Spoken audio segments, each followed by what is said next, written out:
Malo sam pretjerao sa hejtom na naše predivne youtubere sa prošla 2 videa, pa rekao, u ovom sljedećem ima da se fokusiram na neke pozitive balkanske scene, tako da predstavljam vam top 5 najboljih youtubera. I čisto da objasnim, fokusirat ću se na neke novije youtubere kako lista ne bi bila tipična Serbian Muđa i tako dalje, svi znamo njih. To su više kao YouTube legende po meni, imate video o takvim youtuberima na ovom kanalu, pa pogledajte ako vas to zanima. Idemo. Na 5. mjestu imamo Marija Vreću. Ovaj čovjek ima zapravo visok kvalitet videa i ideja što se ne viđa često na Balkanu realno. Ima dobar editing, zanimljive ideje za videe i znaju biti veoma smiješni. S obzirom kako nam zime preti i sve veće je poskupljenje cena grejanja, mislim da je jedina logična stvar da uzmem nakornjak.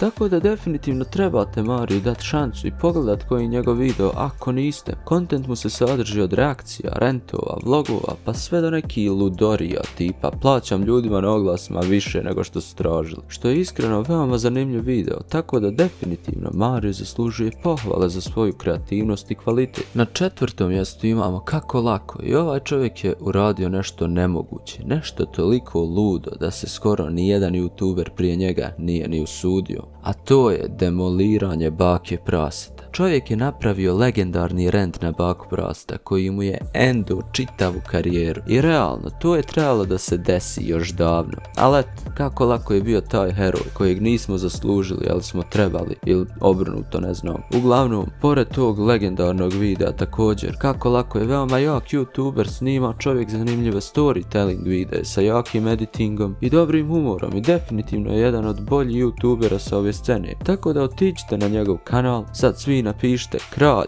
bosanski bond me poslo. Čuj, bosanski bond me poslo, imam 600 subscribera. Na 3. mjestu imamo ozbiljne teme i ovaj youtuber je jedan od rijetkih koji se bavi historijom na YouTubeu ili nekim edukacionim temama, tako da to je velika pozitiva za njega. Također, kvalitete ovih videa koje je pravio historiji su veoma visoke i velike su šanse da ćete nešto i naučiti od njega, a i da ćete uživati u dobrom videu. Tako da ozbiljne teme definitivno zaslužuje da bude na listi. Na 2. mjestu imamo jedan legendarni kanal, a to su huligani iz gimnazije. Jest da sam rekao da ću se fokusirati na novije youtubere, ali pazite, imam dobar argument zašto su oni na listi, jer iako više ne snimaju, imaju toliko replayable videa, znači ako ste ih gledali, ja sam siguran da niste gledali svaki video jednom, 100% ste pregledali njihove videe po 3, 4, 5 puta, jer toliko su smiješni i zanimljivi, tako da iako više ne snimaju, nije iznenađujuće što meni padne na pamet da opet pogledam sve njihove videe onako bez veze po 100. put.